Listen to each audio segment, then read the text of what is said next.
What's going on, guys? Welcome to another episode of View for Demon Slayer Season 2. This is episode 2 of the Entertainment District arc, and with me, as always, I have Postpaid. I'm surprised that they already arrived at the Entertainment District arc already. I thought we would have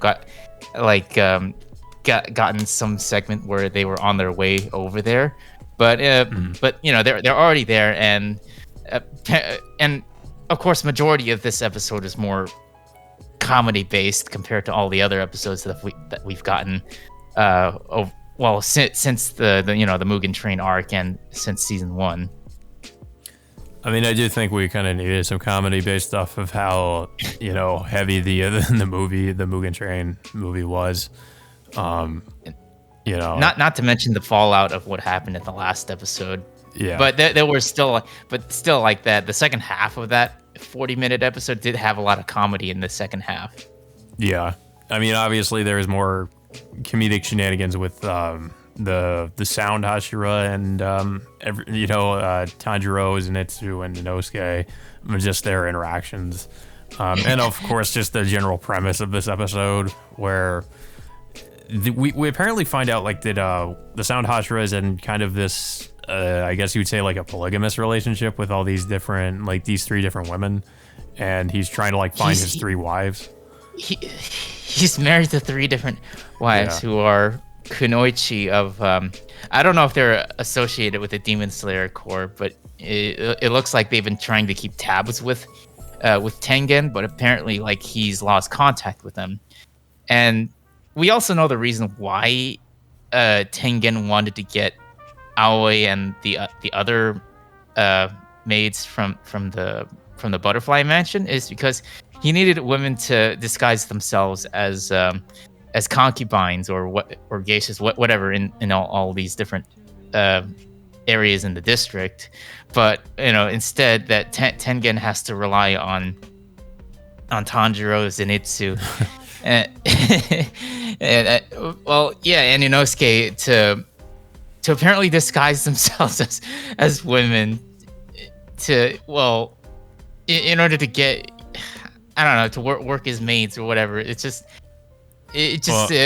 don't know. It just kind of like I couldn't keep a straight face as like how, like, for one thing, their disguises are just absolutely terrible. But I'm just like I couldn't keep a straight face even further when the people that hire them didn't even catch on. That I'm not really sure how anybody's being convinced by those disguises. I mean, Inosuke maybe by Inosuke because he does have like a very like androgynous sort of features when he takes off his mask. But once he starts talking, like there's no way they would be fooled that thinking he's a woman.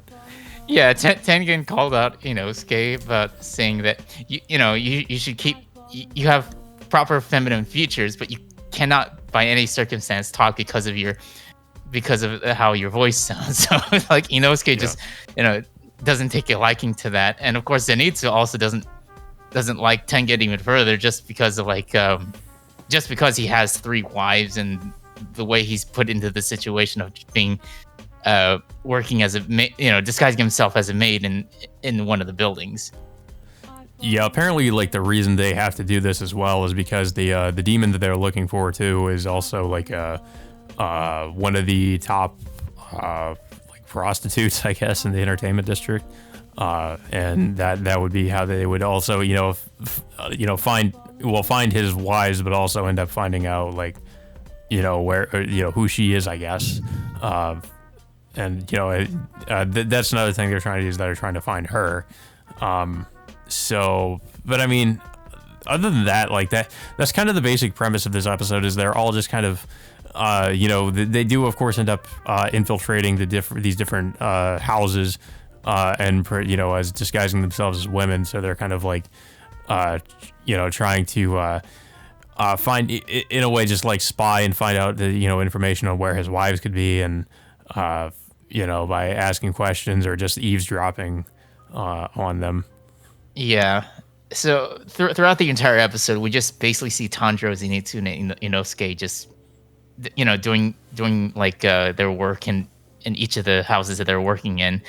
However, like I think Tanjiro and Inosuke are the only ones that gotten the most information of where they were at. I think Tanjiro got wind of one of the women, and apparently he's not, he can't keep a straight face when he's lying, and of course he does get rough information, but surprisingly Inosuke gets the most information that reveals that one of the women is like one of Tengen's wives is like in the building right now being interrogated by one of the demons.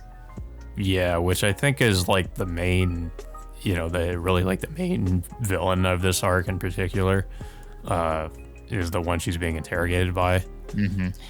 And Tengen also points out that that the demon leading this operation is more than likely one of the upper moon demons like Akaza. Mm-hmm. Yeah, I mean, we kind of get a little bit. We see a little bit of what she can do at the end of the episode, where she's interrogating one of Tengen's wives, but we don't really get a good look at her. Obviously, we know what she looks like based on the opening. And we know apparently she uses her like her kimono as like these tentacles or something, I guess. Yeah, I guess like in the next episode we might see like Inosuke try to maybe in a way try to get her back and possibly encounter this the demon who's like the main villain in this arc. But yeah, there's not really too much else to say about the episode. That's pretty much the gist of what ends up happening. It's definitely a more comedic episode. There's really not any like fight scenes or anything like that. Which is fine. Like I said, I feel like we kind of need some levity after what happened in the Mugen Train arc, and also what happened in the I guess the beginning half of the last episode.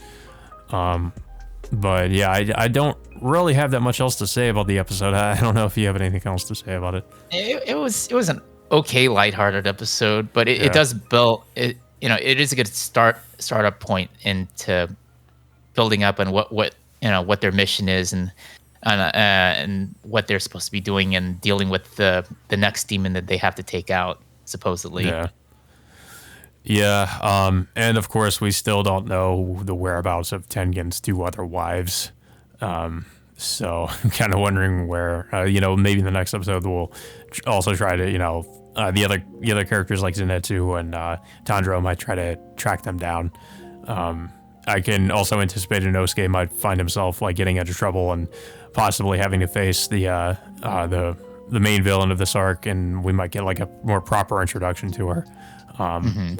But yeah, that all being said, I guess, and obviously until next Sunday, we will see you all next time.